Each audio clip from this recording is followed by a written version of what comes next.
In today's business world, change is the only constant, and mastering transformation is the ultimate key to success.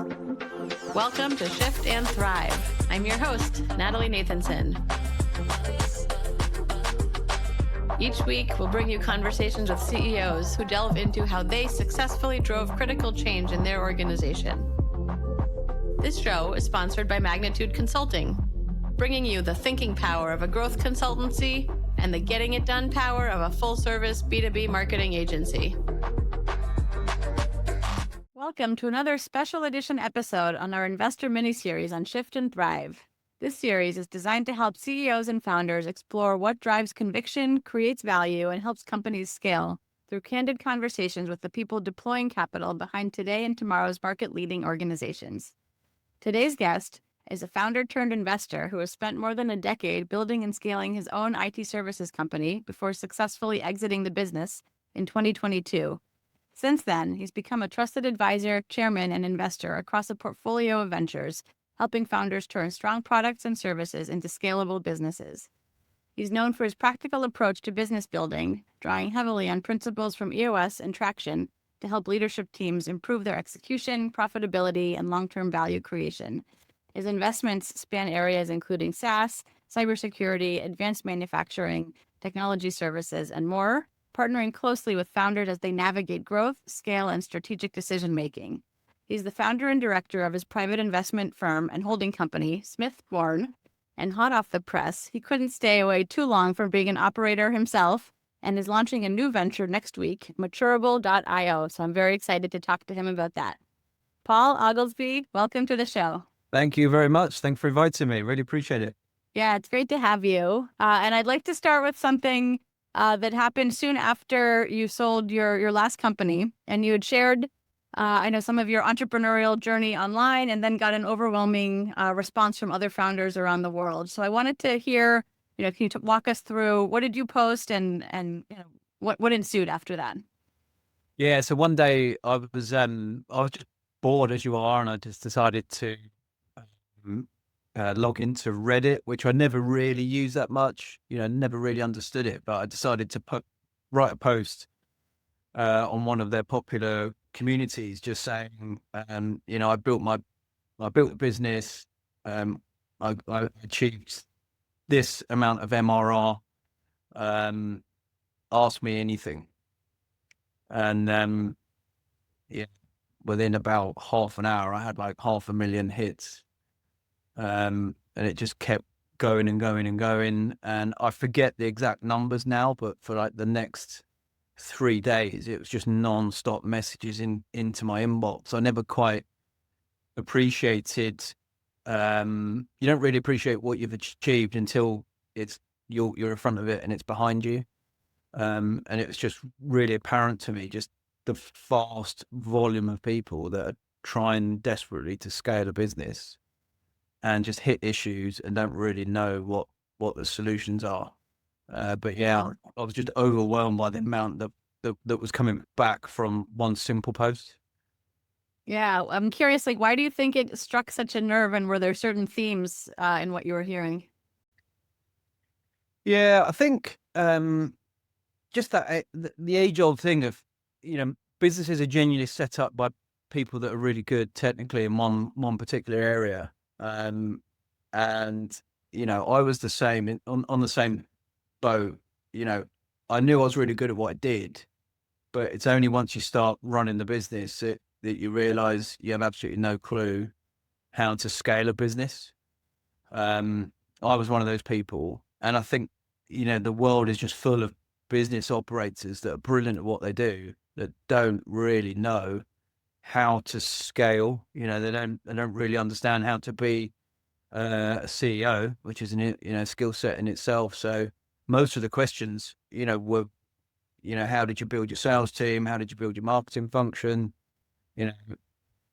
How did you cope with the stress? It was just, it was overwhelming to the point where I think I just put the phone down actually. And yeah, it's amazing. I mean, I think of my own experience, right? I launched my consulting firm 14 years ago, similarly, right, with the expertise in the discipline, but a lot of learning on the job. And I always say, in the early years had to reinvented the wheel unnecessarily too many times, and things that I could have learned from others.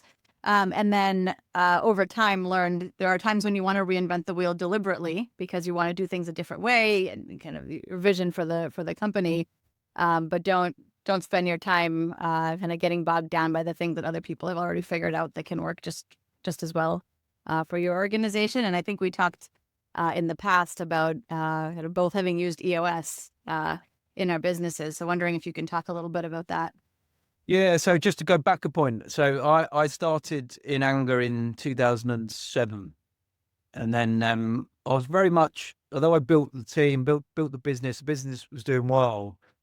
I was completely isolated, and I had absolutely, no real advisors, no one that was helping me through the problems. And it wasn't until 2014 when one of my customers said to me, "This is what you want to do," and it was go to a particular business school in England that's designed for people like me, and it just opened up my world that everyone's fundamentally got the same issues.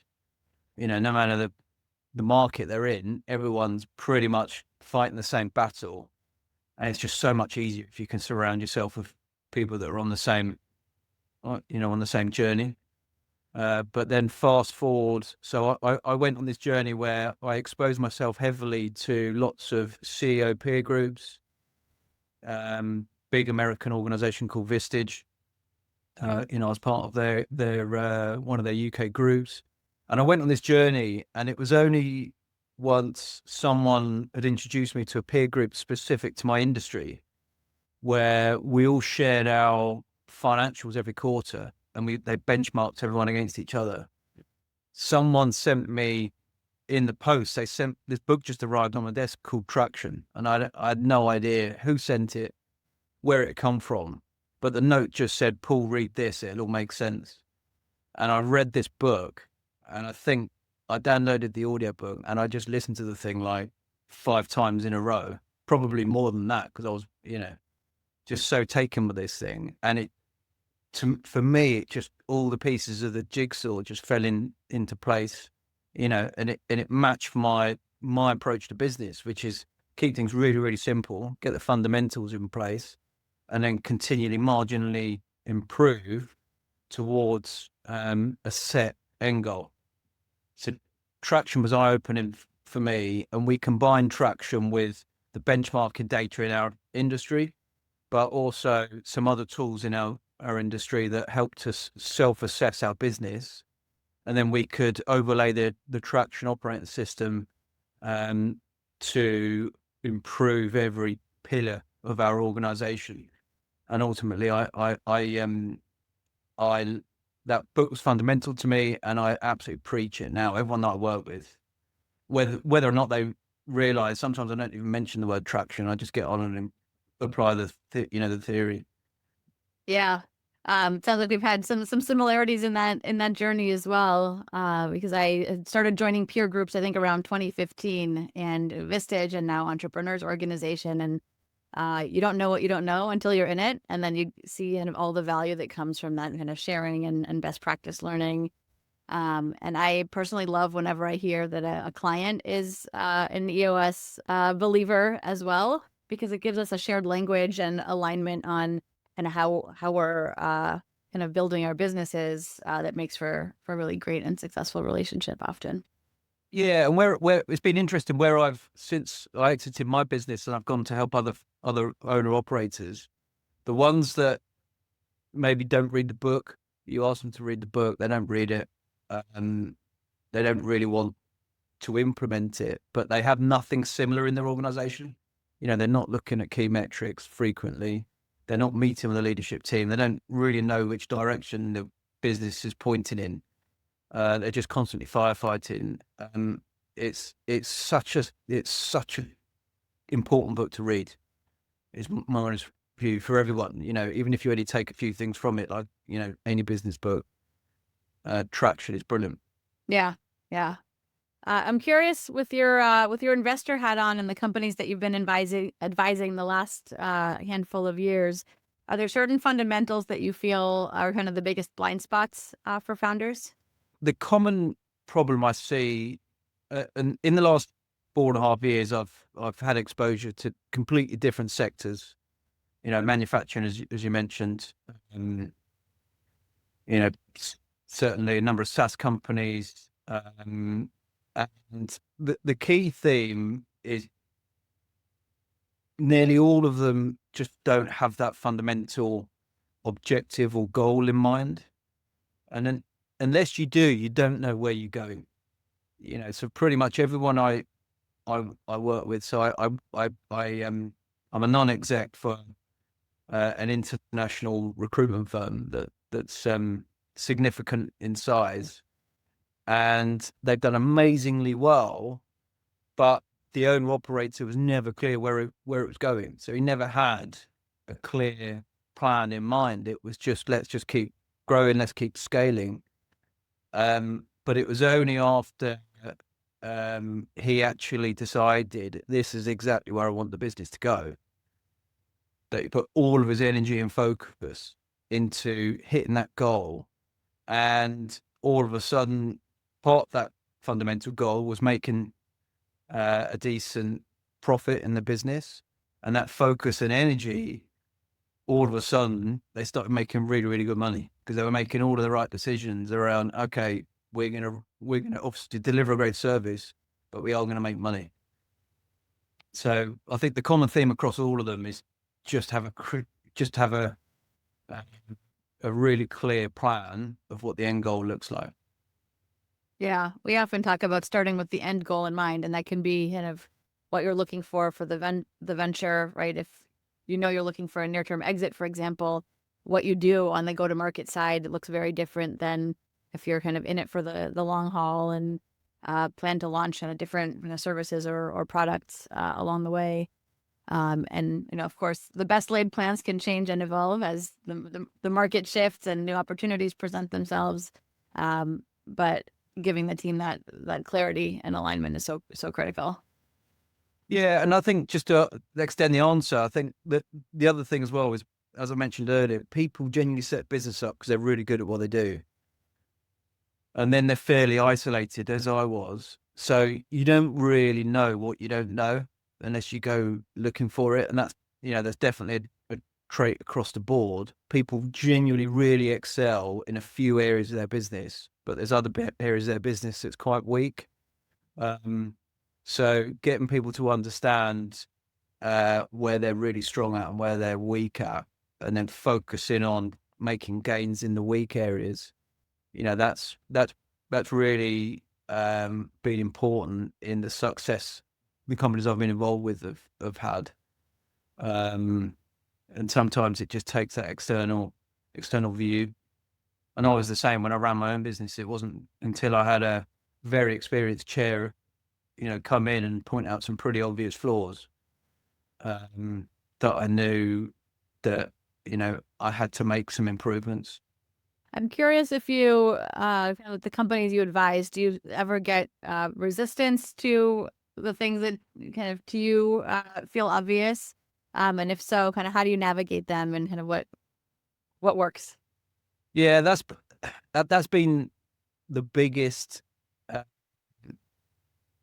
biggest area, that unexpected area, I think, since I exited my business, working with business owners. The common theme is, you're obviously familiar with, you can lead a horse to water, but you can't make it drink. Very often, in my mind, the solution is really, really obvious. And it's taken me a long time now to actually adapt my own expectations on taking someone on a journey.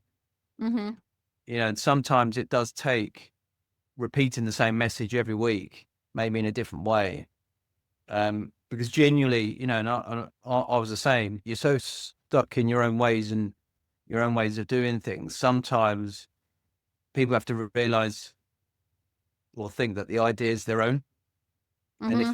if you just repeat the message to them in different ways, subtly, eventually they'll get it. And then, what I find is that I've had to, learn what a decision that I would make, or I think is obvious, let's make the decision now, and we'll start seeing results in a few weeks. It doesn't work like that when you're advising other people. It might take a year, it might take 18 months, it might not happen. Some people just, have their own views of doing business. And obviously, in these different sectors, people have got far more knowledge on me on what works and what doesn't work. But yeah, I think learning my own, reset my own expectations on working with others has taken a long time. Yeah, yeah, for sure. I mean, I think there's, when I think about some of the work that my firm does around some of the go-to-market foundations, if you're talking about new messaging or changes to how you're going to market, that's like a very personal thing often for founders of, the messaging is what they pour their blood, sweat, and tears on, like if it's an early stage company, often themselves. And so it is kind of bringing folks through a journey. And then I think the more you can point to, what customers say, what the market is saying, which I think goes back to your kind of benchmark data too. It's like, here's what your peers are doing. Let's look at what this means for you. Yeah, and one of the brilliant businesses that I've invested in and worked with is called Report URI, which is how I met you guys. So, I've worked with Scott, the founder operator, now for the last 18 months, and that's an absolutely phenomenal cybersecurity SaaS business that Scott's done a brilliant job of building up over a number of years. And essentially, Scott's always been brilliant at finding new customers by essentially blogging and putting himself out there as the expert he is. But to accelerate growth, I knew that we needed external help to take a full refresh view of our go-to-market strategy. I spent months trying to find the right people, came across you guys, and we're 3 months now into our engagement, and the optics look really good. But I had to take Scott on that journey, and his partner Nick, taken those guys on the journey of this is the right thing that we need to do. And the critical piece there is just looking at the metrics. So, with particularly a technical operator that Scott is, he's making all of his decisions purely on data, which is great. So, any decision that needs to be made, it's just if we can underpin it in data, then, that type of operator understands and agrees. Right. Yeah. Yeah, which goes back to, I think, speaking the language of the person or kind of team that you're advising and what will resonate with them. Yeah. I think especially in areas like marketing, it can feel very soft and squishy, especially to technical leaders. And so bringing the data and the market validation, I think, can make a big difference.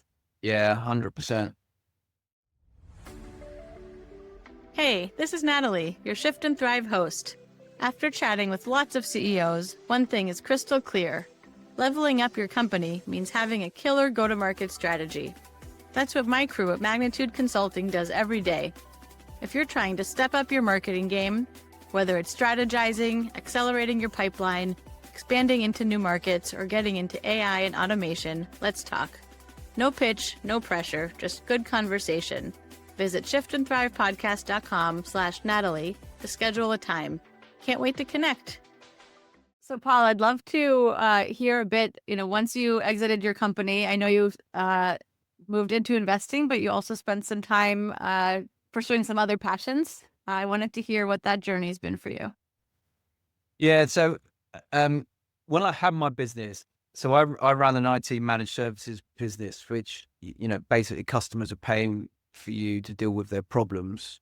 And it's an exceptionally stressful industry to be in. And I found that I need a way to have an outlet, and there's nothing better than race cars for that. So it turns out that, when you're doing 130 mile an hour on a racetrack, you just can't think about any of your business problems.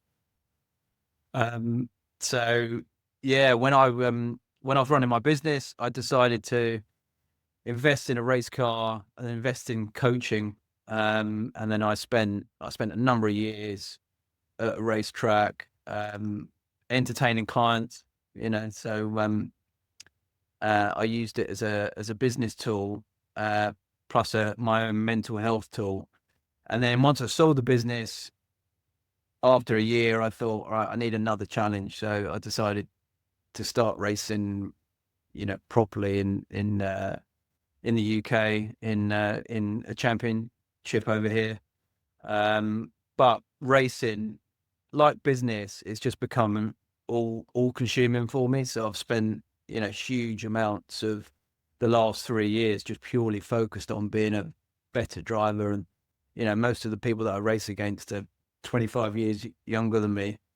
But it's been absolutely brilliant. It's such a good thing to do. And there's so many parallels between getting good at racing and business, that sort of focus on attention to detail, constant, micro gains. And it's so rewarding. And also it's been brilliant for business as well, because you find that racetracks are genuinely people that own or operate businesses. So I've ended up investing in companies off the back, like Scott. Just, I mentioned Scott earlier. Him and I competed in our first season together, and then we just kicked off a really, really good friendship and rivalry since then. So yeah, I recommend it if anyone's struggling with business stress and they've got a little bit of money in the bank, then I'd recommend races. Yeah, I love that. I love that. I'm sure it's not for everyone, but I can certainly see the appeal of kind of when you're in the zone and you don't have the luxury to think about anything else. I'm a big snowboarder, which definitely not the speeds of racing, but when you're going down, you can't really think about anything else. You're just focusing on kind of what's immediately in front of you, and there's something very freeing about that. Yeah, it's interesting. The concept of snowboarding scares the hell out of me, but crashing in a race car like I did 2 weeks ago, yeah, it doesn't. Yeah, and vice versa. So that would scare the hell out of me. To each our own. And Paul, I know you made the move to becoming an investor and pursuing other passions, but you also couldn't stay away from venture, starting a new venture for too long, and you're working on a new venture now that's actually launching next week. Can you talk a little bit about what's behind that? Yeah, so I mentioned that the thing that was eye-opening for me was when I ran my business. It was once we had the ability to upload our financial data to a benchmarking platform that was specific in our industry, we got to see how we compared against all of our peers. And parts of our business were brilliant, and parts of it we were lacking. We were a long way behind. So it gave the team and I a clear understanding of where we need to get better. And then I mentioned earlier, traction. We then combined it with a platform that enabled us to self-assess our business and improve and understand where we are across all pillars. So, finance, marketing, sales, operations. That was game changing for us, and it enabled me in the last 3-4 years of the business. It enabled me to take the business from what was an operational maturity score of 1. We took it to an operational maturity score of 4 out of 5. And then at the point of exit, we were ready. So once we knew that we were going to sell, we could approach due diligence, for example, knowing that the business was in a brilliant shape in every department. But by focusing on all of those, maturing all of those pillars, it really helped accelerate the growth of the company. So what I've been working on in the background is a new business called Maturable.io.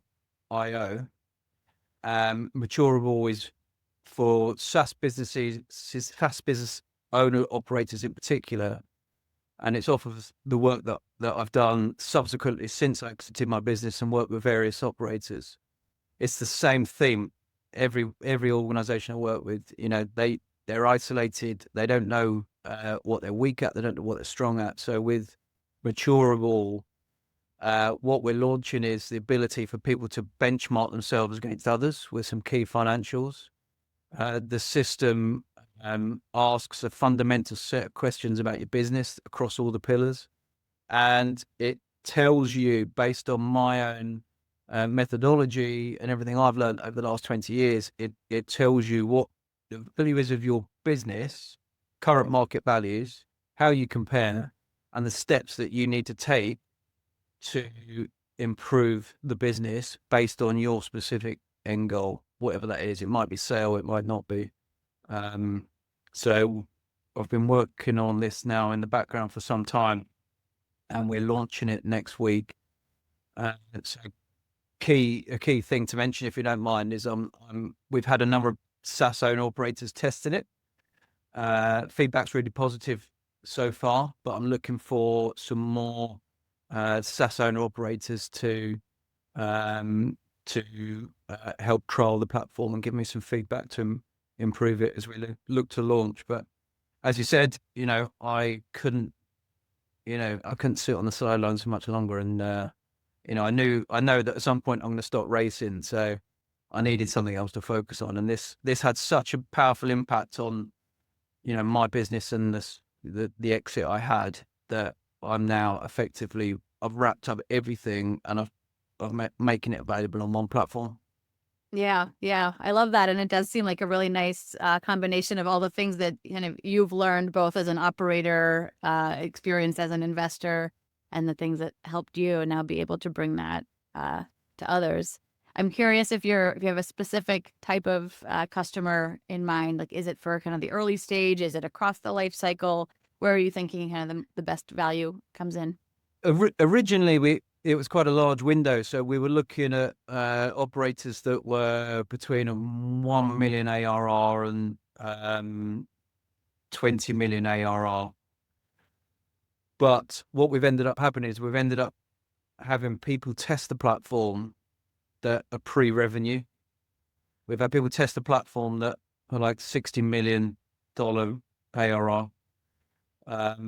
So we've ended up broadening the audience, the target audience, and we've actually removed all the references to the types of the size of organization that will benefit, and we've tailored all of the advice. So it now asks you, how large your organization is, how many people work there, what your revenue is, and once it learns about your organization, the advice that it gives you is now very specific to your size and your ambitions. So we've actually, I know that, you're supposed to specialize, obviously, in business, the quicker you specialize, the quicker you can become an expert in that field. But what we found is that the advice at the top and the bottom and the middle of the market, we've had really good feedback from everyone. So, but it is very much at that, beta stage test at the moment. So we're going to learn, and we're going to, keep learning and keep tweaking and improving the platform over the coming weeks. Yeah, yeah. Well, and there is, always so much learning to be had in those early stages. And I know we do have SaaS founders and CEOs in our audience. So if you're hearing this, please go check out Paul. We'll add the information in when the episode launches. I'm curious, Paul, if there are things that you're approaching differently in how you're building this business after with the experience that you're coming in with. Yeah, so I knew I was running an IT managed services business, and you've got exceptionally long sales cycles. So, some of them are maybe 2-3 year sales cycles. Huge amount of competition for what we did. It was very expensive winning a customer. It was then, you then realize that once you won a customer, winning them was the easy bit. You've then got to keep them happy and retain their services. So it's like rolling a snowball uphill. It's just really hard to do. And it was only after I left the business that, I had exposure to various different sectors, and I just absolutely fell in love with the SaaS market. You know, we had maybe 50 customers that were, all of them were a lot of value. And the top 10 customers were exceptionally, a big chunk of our revenue. But what I love about the SaaS market in particular is simply how, you can scale rapidly on a relatively low cost base. And all of the same lessons that, I learned from the IT managed service space, they're all applicable to SaaS. It's just SaaS, you can turn the dials much quicker up and down. So it's really taking all of the lessons from my career and trying to execute in a way that is highly valuable to the customer base. And, if I think as it worked for me, there's no reason why it shouldn't work for others. Yeah, yeah, for sure. Well, and I think there are so many like important metrics and benchmarks for SaaS companies to keep an eye on, especially these days with AI, where there's so much opportunity to kind of build and scale fast. But also because of that, but maybe can bring it back to your race car analogy. A quick move in the wrong direction can send you on kind of a very bad trajectory as well. Yeah, and what I found with Report ERI in particular, we were trying to compare ourselves. I was looking for industry benchmarks, and there are 2 or 3 big organisations that do, surveys, quarterly surveys or annual surveys, but there just isn't enough data in there for me. Not the data that we had in the IT managed service space. So I'm trying to build a database of, benchmark data that people can then compare themselves against a much larger volume of other SaaS organizations, anonymously. Because to me, that is so much more valuable than just getting a report off online that's from 30 companies. Yeah, yeah, for sure. Well, I can't wait to see that come to life with the launch. So we'll be rooting for you. Paul, we only have a few minutes left. I would love to ask, if you think back throughout your career, what's the best piece of advice that you've received, or the one that's maybe stuck with you the most? The one thing that always comes back to for me was someone said to me that even if you're not planning on selling the thing, you've got to build a business with the exit in mind. Even if you're planning on running this business until you die of old age, you need to have an objective of exiting. Because if you do that, all of the decisions that you make, operationally, you automatically tick key boxes. You remove yourself from all the day-to-day detail. You're not, one of the risks is having too much concentration in your customer base on, too small a few customers. You solve that problem. You build a management team. You essentially just make all the decisions like one day you're going to step out because you're going to exit. And if you're going to exit a business, obviously to maximize value, you need to make sure that the buyer thinks that they can just take you out of the business and the thing keeps running without you. So even if you're not planning on selling the business, pretending that you are will force you to make much better decisions. Yeah, yeah, well, that's great advice. I've definitely seen that internally and with other companies, and so I'm glad you brought it back to that. So thank you for that. And as we wrap up the conversation, if someone wants to get in touch with you, what's the best way to do that? Probably through maturable.io. So feel free to message me through there, and then I'll receive every email. So yeah, thank you. Perfect, perfect, and hopefully you'll be getting some good feedback as you launch that from other SaaS executives. Thank you so much, Paul. I really loved hearing so much of what you shared and the discussion around the importance of fundamentals, the importance of learning from peers, whether that's benchmark data or kind of peer groups. And very excited to see the launch of Maturable. So thank you for everything you shared with us. Thank you. Thanks a lot. I appreciate the invite, Natalie. My pleasure. And to our listeners, if today's episode sparked something for you, and I'm sure that it did, please pass this along to another leader in your network. We know that these are the kinds of conversations that help all of us scale smarter, build stronger, and create more resilient and scalable companies. So thanks again, Paul. And this has been another amazing conversation on Shift and Thrive. I'll see you all next time.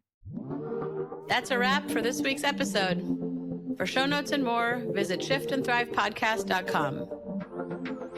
A special thank you to our sponsor, Magnitude Consulting, bringing you the thinking power of a growth consultancy and the getting it done power of a full-service marketing agency to help B2B companies fuel their growth. For more information on Magnitude and to get your complimentary transformation readiness assessment, visit magnitudeconsulting.com/getready. Thank you so much for listening. We'll see you next week.